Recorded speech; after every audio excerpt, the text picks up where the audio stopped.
Rebonjour Daphné. Bonjour.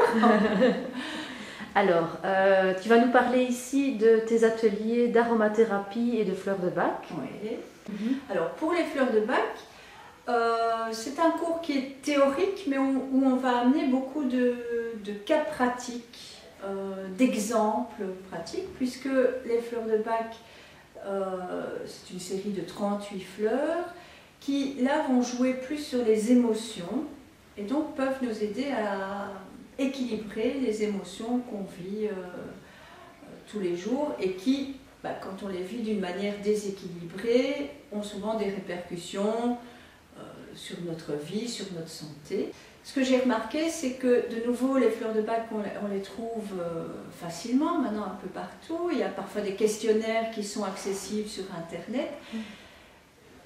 Mais je trouve que ce qui est compliqué pour les gens, c'est de pouvoir associer et trouver déjà la bonne émotion qui est en jeu dans leur mal-être ou dans ce qu'ils trouvent ne pas aller dans leur vie.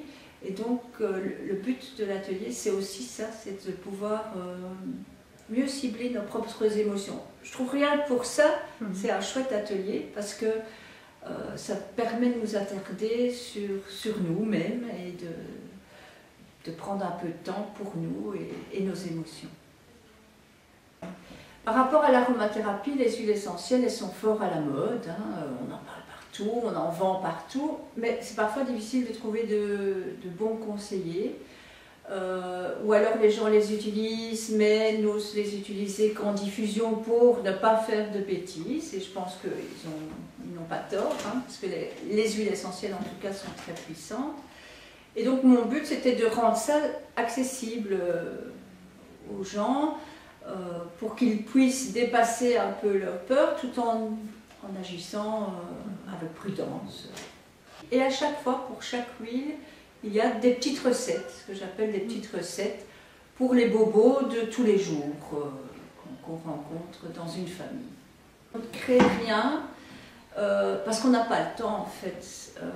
Mais pour la découverte, tu as les huiles essentielles, ça, les gens découvrent de toute façon. Ça c'est important pour les gens de sentir toutes les huiles qu'on va étudier, parce que dans les huiles essentielles, il y a aussi donc il y a l'aromathérapie, il y a l'olfactothérapie qui est juste l'utilisation au niveau des odeurs et qui joue beaucoup sur tout ce qui est dépendance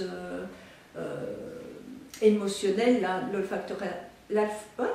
L'olfactothérapie, c'est plus au niveau de l'émotionnel.